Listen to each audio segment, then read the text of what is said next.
Welcome to the Hunger for Change podcast, the space where we unravel the complexities of health and question enduring myths. I'm your host, Niklas Gustafson, and today I have the privilege of introducing a truly extraordinary guest, Michelle Hurn. Michelle is far from your ordinary dietitian. With 16 years of clinical experience, she's a pioneer in advocating for a low-carb, animal-based diet. As the author of The Dietitian's Dilemma, Michelle explores the shortcomings of conventional nutrition guidelines and champions a dietary approach that has shown remarkable benefits for individuals facing challenges with type 2 diabetes, mental health issues, eating disorders, and more. Her commitment to health and nutrition doesn't stop there. In addition to her clinical and athletic pursuits, Michelle has made significant strides in making nutritious animal-based protein accessible to all through the Protein Project. Join us as we engage in a conversation with Michelle Hurn. Okay, Michelle, thank you so much. It's great to have you on the show. So first of all, what does health mean to you, Michelle?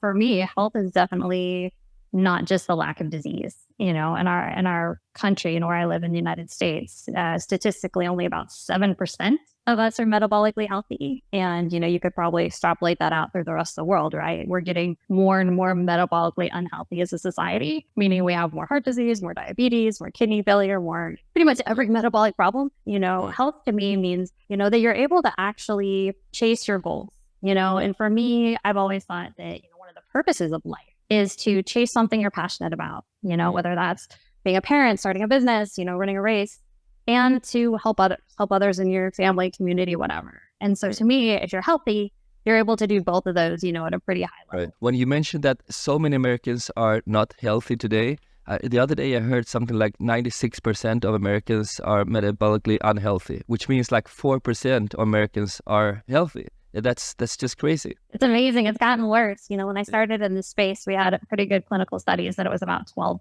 And this was back in 2019. And I remember thinking like, wow, that's terrible. Yeah. And you would think there'd be a tipping point, right? Where we would say like, okay, we have to look at what we're doing on a national level, on a policy level when it comes around our food guidelines, but just keeps getting worse and worse. Yeah. So many find like a turning point, and that changes their perspective on health. Can you share an experience that changed your way of approaching like your own nutrition and wellness? So my health journey really began when I was 12. When I was 12 years old, I was diagnosed with anorexia nervosa. I was 5 feet tall, about 57 and a half pounds. I apologize. I don't know exactly what that is in kilograms, but a BMI of about 11. A BMI below 11? Yes. I passed out in school, woke up in a hospital, and basically was put immediately into inpatient treatment for 2 months, put on a 24-hour tube feeding system. And I remember the doctor took my parents in a separate room and told me to wait in this room. But I was 12, so, I kind of snuck and tried to hear what they were saying. And he told my parents, like, this is not good. Like, there is a very good chance she's not going to survive this. Like, you guys need to be ready. And that was the first time in my life I had seen my father, like, cry. Like, when he came out, he was crying. And, of course, they said, oh, the doctor said everything's going to be fine. You're going to be fine. And I remember thinking, like, I'm liars. But, I did become weight restored. But I was told, like, even as a 12-year-old, like, hey, you're going to experience chronic anxiety, depression. You're probably always going to deal with an eating disorder, meaning you're going to be obsessing about food, racing thoughts around food. And that's if you recover. And I remember thinking, even as, young person, like, oh, my God, I'm going to have to become this just high-functioning person with an eating disorder. And they were right. Like, I did become weight restored. How long did it take? How long did you struggle with your anorexia? Geez, I would say, even through I was like 15, 16, I was still underweight. I wasn't like dangerous underweight anymore, but I was, statistically still pretty underweight. When I was 18, I had a major stress fracture in my hip. Found out I had osteoporosis, osteopenia in my hips, osteoporosis in my spine. And once again, dealt with very serious depression, periods of anxiety, put on all different kinds of medications. But I did, I continued to keep trying. I went to school, I went to university, and I wanted to become a dietitian because I thought, like, is there something I'm missing? A lot of people don't seem to be dealing with these issues around depression and anxiety. I was kind of disillusioned when to become a dietitian in at least the United States, you get your 4-year degree and then you go to an internship. And in the internship, there were just so many things that didn't make sense. Like, we'd have someone with type 2 diabetes, elevated blood glucose, and my preceptor would say, like, hey, we need to teach them how to eat carbohydrates consistently throughout the day so we can dose them with insulin. And I was just like, oh, wait, shouldn't we teach them to eat less carbs? And I was kind of pegged as this difficult dietetic student, I'll never forget going into the ICU and looking at tube feeding formulas and like flipping it over and looking at the ingredients. And I'm like, oh my God, this is the same stuff I was fed when I was 12. And at that point I was 24. You fast forward, I'm 40 and it's still the same, like very inflammatory ingredient. And so, yeah, but I was just told like, oh, it's calories in, calories out. And I became a dietitian and I just saw this like cycle of sickness. And I was following at that time a very high carbohydrate diet because I was also running and I wanted to qualify for the Olympic trials. Like that was kind of my ultimate goal. At what age was that? So I was in my 30s. So I was in kind of like 34, 35. I see. And I was running pretty well. And running kind of became my escape from my profession too, because you'd go into the hospital and there were so many people who were sick and just not getting better. But then when I was about 36, so 2019, it just felt like overnight my health fell off a cliff. Like I was all of a sudden I would go out for a run and I was getting cold sweats. I was dizzy, I was shaky. I was working at the hospital at this time and I'd go to work and I was having like panic attacks. I had to call out of work a couple times. It's like, what's going on? I got my iron checked. That was normal. And I remember driving to work and I just broke out in a cold sweat. It's like, something is really wrong. I'm scared. And so I reached out to a few dietitians, sports dietitians, and, showed them like, this is my training, this is eating. And they both said like, well, you need to eat more carbohydrates. Really? And I was like, really? I'm eating like 350, 400 grams a day, more. And of course I'm very determined. So like, here we go. Let's do it. Yeah. And as you can imagine, that didn't go particularly well. So I kind of come to Jesus moment. You followed their advice. You did as they said. I followed their advice for about a week. I switched. I was doing about 350 to 400 grams. And for like about a week, I did between 450 and 500 grams every day. Everything else. And people have asked me like, oh, were you just drinking a bunch of sugar? No, I mean, I was eating sweet potatoes, fruit, like what we would consider quote unquote healthy carbs, right? Rice, pasta, potato. Yeah, like, the more quote unquote whole whatever. And we had a really tough day at work. I was covering oncology and we had a patient pass. So I came home early and I just remember I was dealing with like pain too, like kind of some weird aches and pains. And I fell asleep on the couch and I woke up and it was like 2 a.m. and it just felt like my whole body was on fire. And I was just out of solution. I was doing everything that my profession, the experts in my profession, dietitians had told me to do. And it wasn't working. I was just getting worse, And so I'm standing in the kitchen at like 2 a.m. and I just remember thinking like, I do not know what to do. And so I grabbed my car keys and went and got a bunch of ice, drove to the gas station and put it in a bathtub. And so I'm sitting in the bathtub at like 2 a.m, crying in this ice bath. And that's when my wife came in and was like, maybe you should do something different. So that was the moment that you realized that traditional dietary advice did not work for you. Yeah, I don't even know if you could totally say that. I just realized that I couldn't keep doing what I was doing, and it's funny because a lot of people, we often don't think like in our lowest moments that that's going to be like the shifting point of your life, right? If someone had told me as I'm sitting there bawling my eyes out, like, hey, your whole life is going to change and it's going to be amazing, I would have said like, get out of here. I feel awful, right? So yeah, the next day, I decided to give up running. Never running again. This was 2019. And I remember thinking like, well, if I'm never going to run and if I'm going to make peace with that, why don't I reduce my carbs? Because I intuitively knew they weren't making me feel well, but I had been told over and over and over again that you have to have them. Yeah. And so I feel almost embarrassed now telling you that I was literally scared to give up carbs. I was like, oh my gosh, what if I might need a bowl of fat? I'm going to eat, it's be bad for my heart. I'm going to not energy. I mean, when I ran lots of marathons, half marathons, doing Ironmans, I remember that loading carbs, that was all we did, and nobody did anything else. But I started like 12 or 14 years ago to change to a more like paleo diet. Even before the marathons, I started to reduce the carbs to follow more like paleo diet, more protein, more fat. Nice. Everybody did follow that carb loading, before the races. Now that I think of it, it was crazy. I agree. Yeah. What role do you think that the industry plays in the dietary advice given by health professionals? And how does that affect our public health? Yeah, industry basically owns it.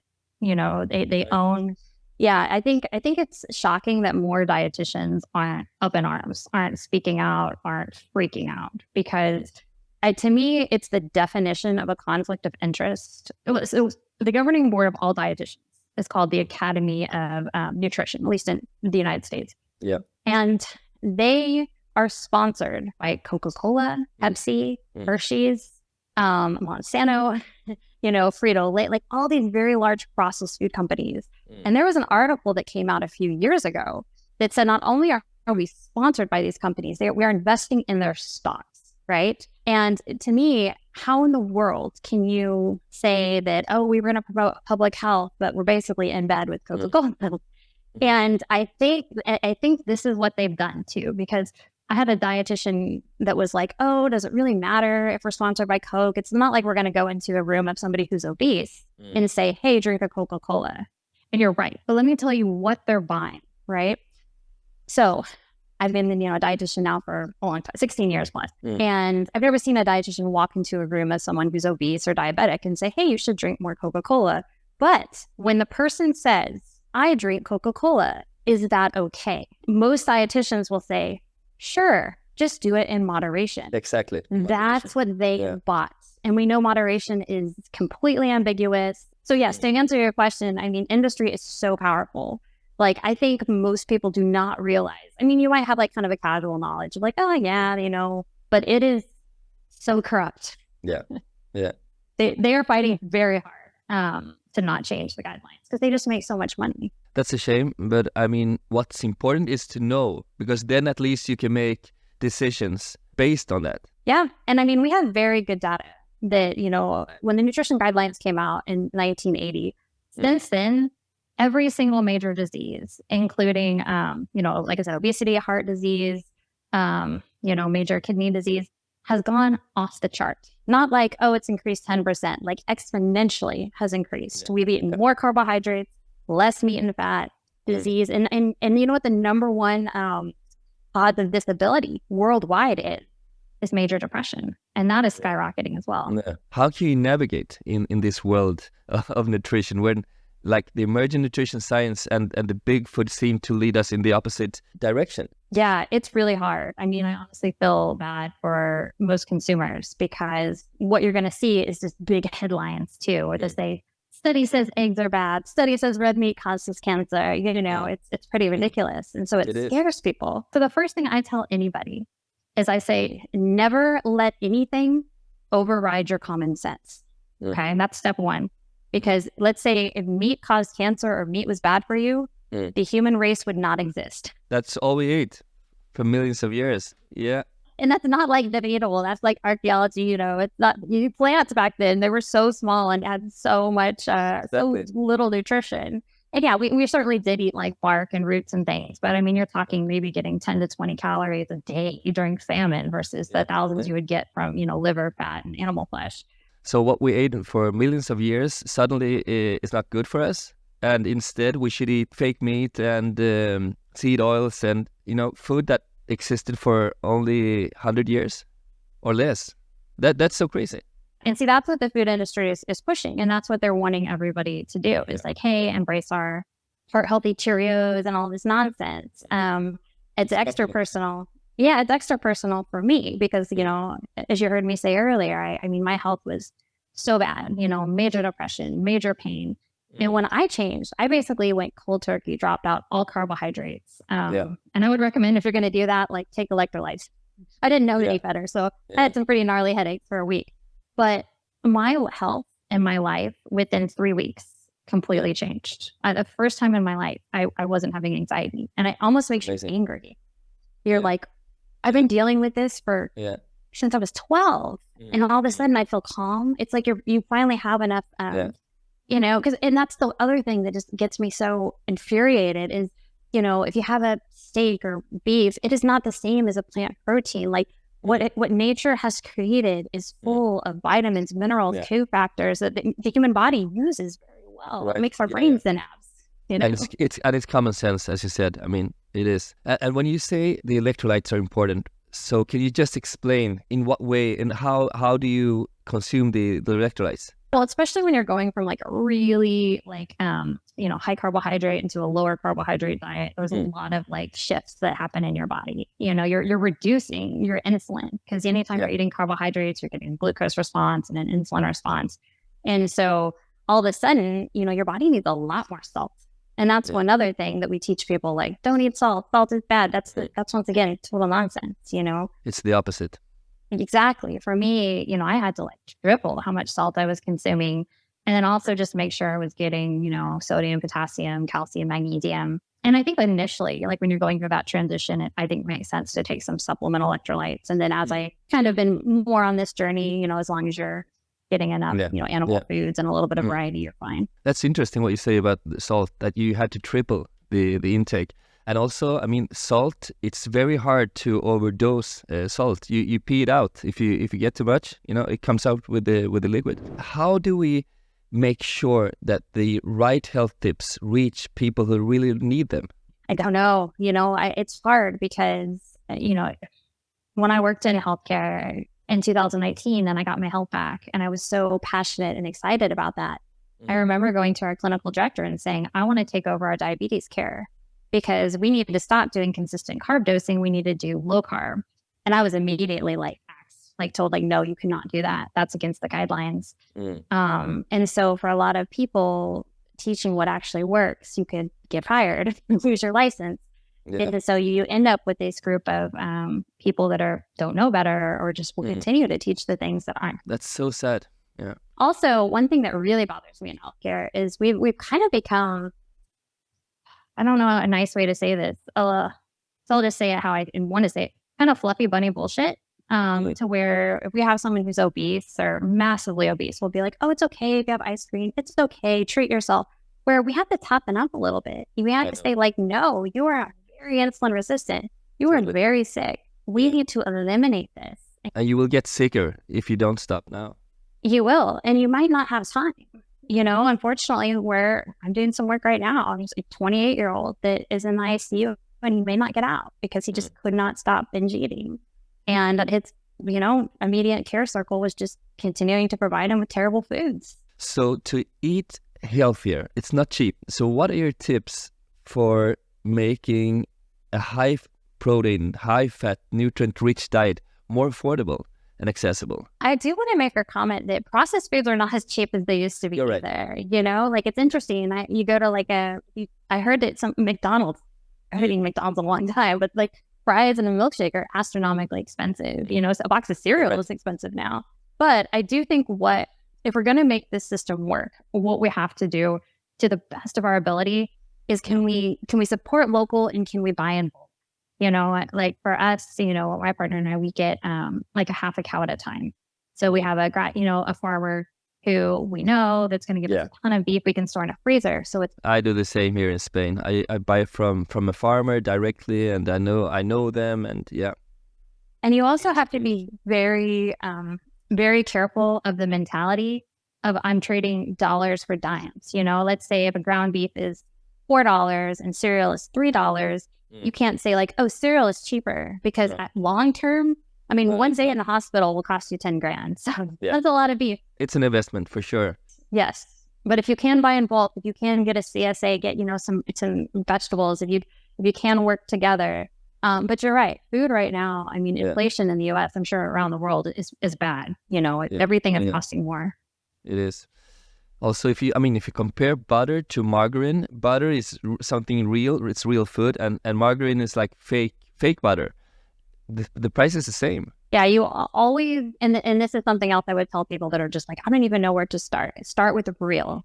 No chemicals, no additives. Like you said, real butter, real cream, real milk, meat, vegetables, maybe some seasonal produce if your body tolerates that well. So how can society shift in its focus towards supporting metabolic health and wellness rather than normalizing metabolic illness? Because that's what's going on right now. Yeah, I was talking to a friend about this actually yesterday, and I do think to some degree we have to start monetizing health, because there's no incentive in healthcare to heal you, because I lose that income. I can't kill you. I can't make you so sick that you die.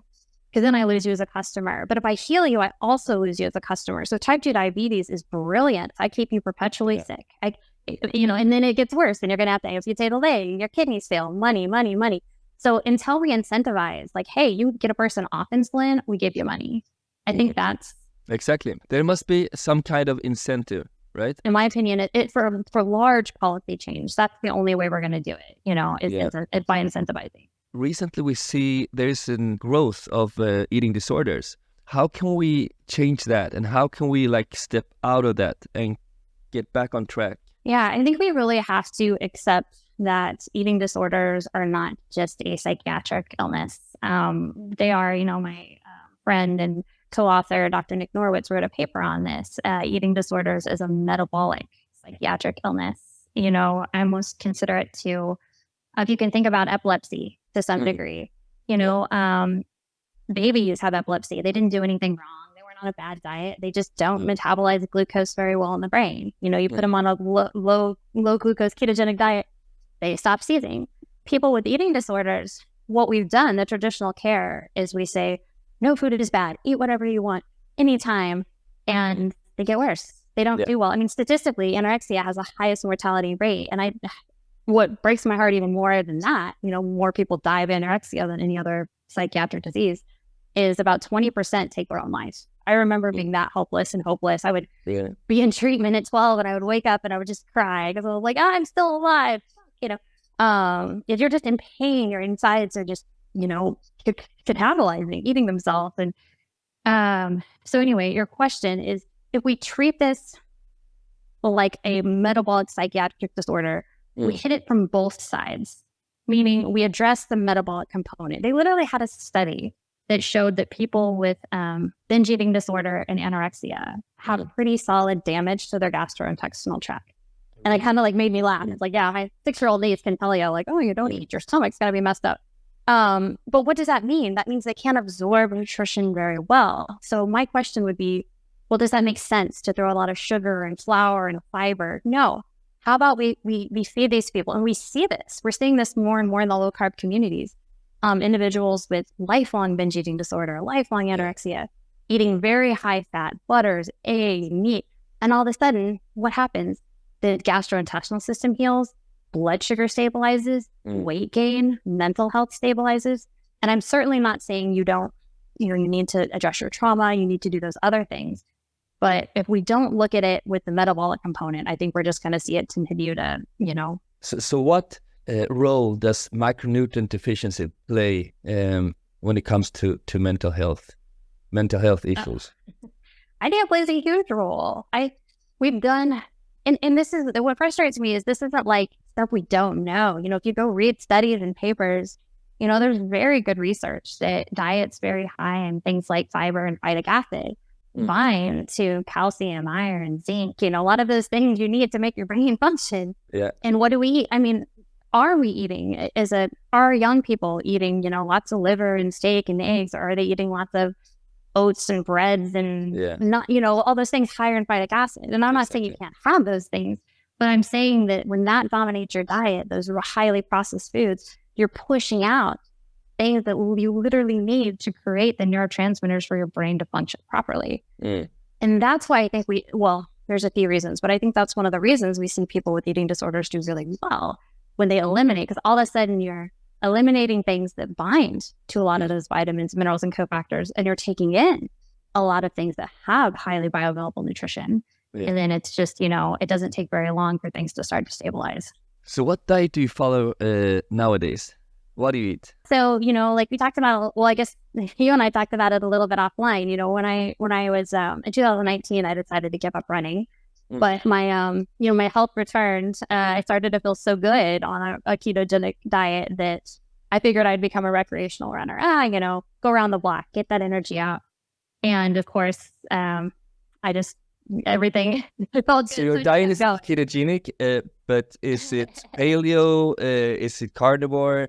No, yeah. So I would say it's animal based. I definitely am having lots of animal protein.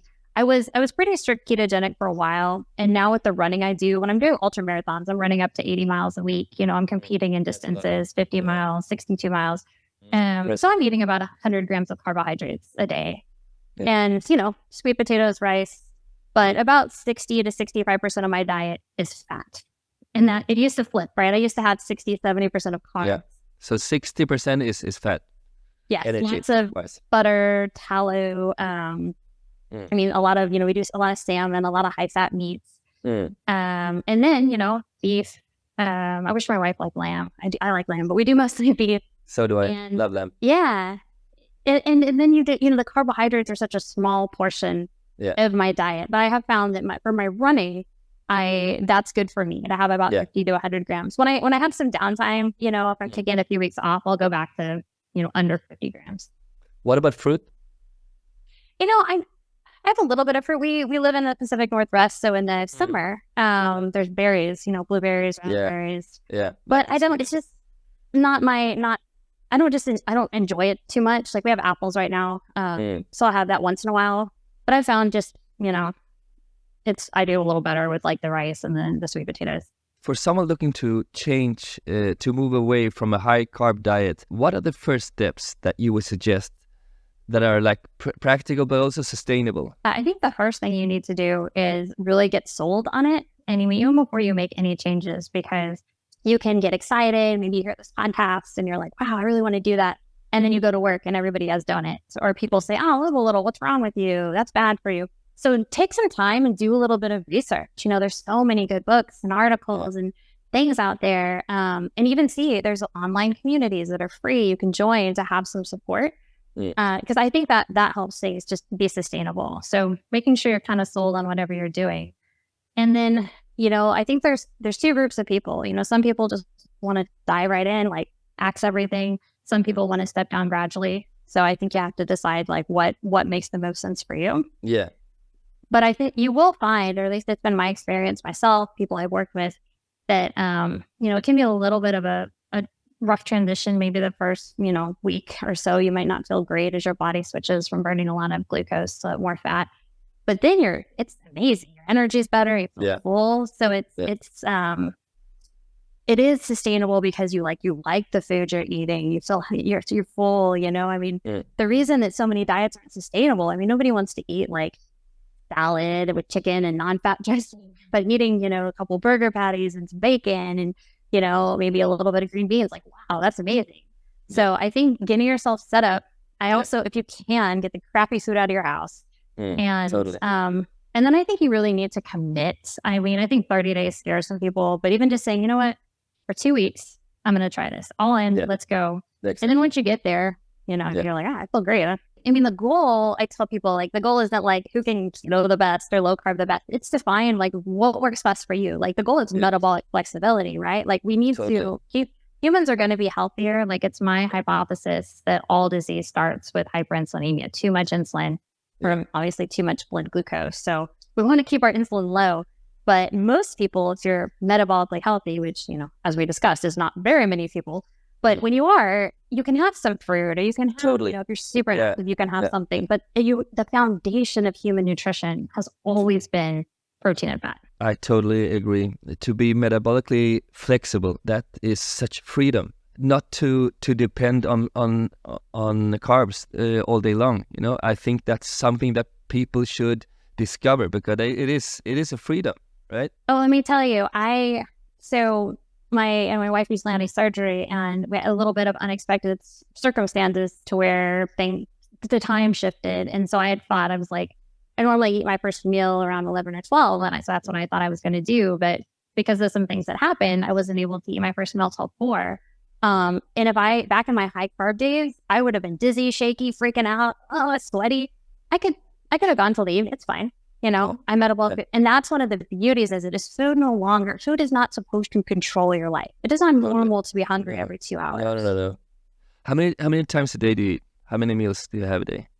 In general, I have like 2 meals and kind of one mini, in the middle, just because for me, especially when my mileage is way up, I just have a harder time getting enough calories in 2 sittings. So it's kind of like 2 higher calorie sittings and 1 more in the middle. Yeah, I do something similar. I skip breakfast. I have like a bulletproof tea in the mornings with raw egg yolks. Recently, I love it. and so I skip breakfast, but then I have 2 meals a day, and sometimes, as you say, like I could have something in between, not every day, but once in a while. So I was wondering, what about the diet that you like mentioned? Like, how do you keep it not boring? How do you make it interesting? And I'm fortunate. My wife, she likes to cook, so different spices or whatever. I mean, if I was single, I would. So she cooks and you don't? I could tell, but she enjoys it, so she definitely does more, especially like in the evening, But for me, I'm not. It's strange. I used to really, when I was a higher carb athlete, like I couldn't wait for the next meal or snack, like thinking about it. It consumed a lot of my time. And now it's just something I kind of like eat and move on, and I do enjoy my food, but I guess I don't have a great way to answer your question just because I don't think about it. To me, it's wonderful. Like eating beef and butter is delicious. It's been delicious since 2019 when I started. It's delicious. It'll be delicious when I eat it this evening. And for me, I worry that as a society, we become really fixated on the wrong things. Like I want to eat and enjoy it, and that's great, but I want my life to be really awesome and beautiful and great. That's what I want to be cool and exciting. I don't need like, I heard this saying that like, if you need to have like a religious experience before 8 a.m. with your food, like that's a problem. People want to wake up and drink a frappuccino, want to like, get this high, I want to get sugar high from running. I want to get high from helping others. I want to get high from life. And my life is so trash when I was really, I don't think most people realize how sick they are. They have bad energies. Totally. But I think I would tell anybody, like, if you're looking at a menu and you're like, this seems kind of boring, give it a try. See how you feel. Yeah. And if you're one of those some people are super creative in the kitchen. Awesome. There's tons of keto fun recipes or whatever. Yeah. But I'm not saying that it sounds boring at all. To me, the most delicious part of the cuisine, it's like grass-fed meat, it's fish, seafood, eggs. You can do a lot of things with eggs. I don't find it boring at all. But people seem to think that, okay, if you don't eat pizza and pasta, what do you eat? Well, and it's like since we get a side of a cow, it's all different cuts. So it's kind of fun, right? Yeah. So it's like, today we're having ribeye, tomorrow it's ground beef. And then there's some cuts that are super tough. And so, we'll just grind them up and try something fun. How can we as parents educate our kids? How can we get the habits right from the beginning? I should preface this. I don't have children, but my only sisters do. And so I've gotten to watch, how the kiddos have grown up. And what I have noticed more than anything, my experience just with friends, with everybody, is if you set the example, that means everything. And that goes obviously beyond nutrition. That goes as far as like how we treat people and what our expectations are. But if mom or dad is drinking Coca-Cola and whatever and doesn't work out, don't be shocked when the kid is drinking Coca-Cola. If mom and dad say, okay, every Saturday we're going for a walk, we're going you're playing a sport, they teach kids very young. We get, and I was guilty of this, get to college, you don't even know how to cook. Like, how do I cook ground beef? How do I cook eggs? Like, very basic, like teach your kids, get them used to it and make it almost just like anything else. Make it a culture. Hey, in this family, this is what we do. This is how we eat because we care about ourselves and we care about what we're going to do for this world and this community. I'm not trying to dramatize it, but it's almost this serious because bad habits are really hard to break, when you're older. I was curious about when you mentioned the food that you eat before running or after running. How do you stay away from injuries? Do you think that the food that you eat plays a role? To answer your question, as far as preventing injuries, like when I was a high carb athlete, if you went on like an 18-mile long run, I was wrecked the rest of the day, and for the next day maybe. And now when I was training for ultras, I'll do 28 miles one day and come back and do 20 the next day. And so what I have done is just when your body is able to oxidize and utilize fat, you're preserving muscle glycogen, and for whatever reason, I don't know. Dr. Dan Blues has done some research on this. Whatever mechanism is behind that is my hypothesis would be it's very anti-inflammatory when you're not constantly having to take in sugar, use your body sugar, take in more sugar. And so, I do, if I'm going on a longer run, I'll certainly prioritize, I'll have some carbohydrates in my first meal, but I'm always prioritizing protein. Like that is absolutely happening 30, maybe even 40 grams after a run. And then, protein and fat throughout the day. Protein and fat. What about supplements? You take any supplements? I do take some calcium, magnesium in the evening. What else do I do? Do I do anything? Yeah, I think that's it. Yeah. I don't really, I used to have to take a ton of stuff when I was higher carb, but I've had my labs checked several times, and other than my LDL being off the chart, which my doctor is very worried about, but I am not worried about, So have I. My LDL is very high. It's very high, but I don't worry about it. Yeah, I don't worry about it. And David Feldman is doing a lot of work, Billy Math, hyper-responder. So. Yeah. I mean, as long as the other biomarkers are in place, you shouldn't worry about the high LDL. Yeah. If your blood glucose is high and your A1C is high and your triglycerides are high, well, that's a big problem. Yeah. But when those are, but LDL, it's so many important functions in the body. People totally. We even have studies that higher LDL, especially in our elderly, is associated with reduced infection and reduced cognitive deficit. So, yeah, I think broad shaping LDL as this bad thing has really caused a lot of confusion. How many books have you written? So I have 2. I have The Dietitian's Dilemma, which I tell my personal story, and then I wanted to speak about a few disease states that really I thought low carb was very efficacious for. Type 2 diabetes.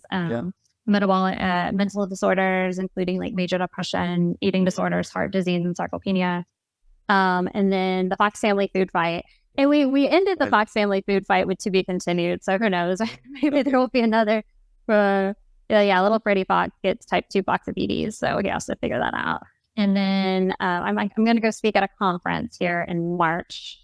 And right now, like cancer cell metabolism, actually. So I shared with you a little before we went on that, my wife was diagnosed with breast cancer in December, and that kind of... Sorry to hear. Yeah, thank you. Thankfully we caught it very early.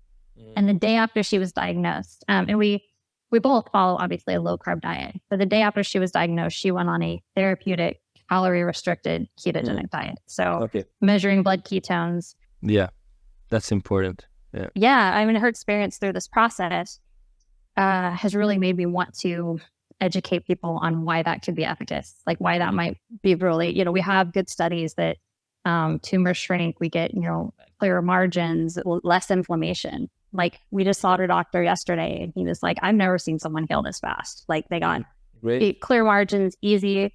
So if, obviously if you have you or somebody you love, it's a cancer diagnosis, because there's just very specific ways cancer cells metabolize nutrients. So where can people find you? And I just started doing more consults, opening that up. So if someone would like to work with me, you can go to the dietitiansdilemma.net, and that has links to both books. That has a link to work with me if you're interested in doing a one-time or ongoing consult. I am on Instagram at Run, Eat, Wait, Repeat. I'm also on Twitter at Michelle Hurn RD. And Perfect. Yeah. That's about it. Michelle, thank you so much for your time. It's been great talking to you. Yeah, you as well. Thank you so much. Thank you so much for listening to the Hunger for Change podcast. I hope you enjoyed the episode. I also wanted to take a moment to talk about Naturally, my brand of healthy food products. At Naturally, we are on a mission to change the world through what we eat. This is why we worked so hard to make products that are delicious and also good for you. They're all gluten-free, have no refined sugars, no sweeteners, and no additives. At the moment, Naturally is only available in Europe. However, we're working to expand to other continents, so stay tuned. If you're in Spain, you can head over to our website, naturally.com, and it will take you to our online store. And if you're in Italy, Portugal, Germany, Poland, France, the Netherlands, or in Sweden, you can find them on Amazon. I will leave you all these links in the description anyway, so that you can find them. Thank you so much for listening, and stay tuned for the next episode.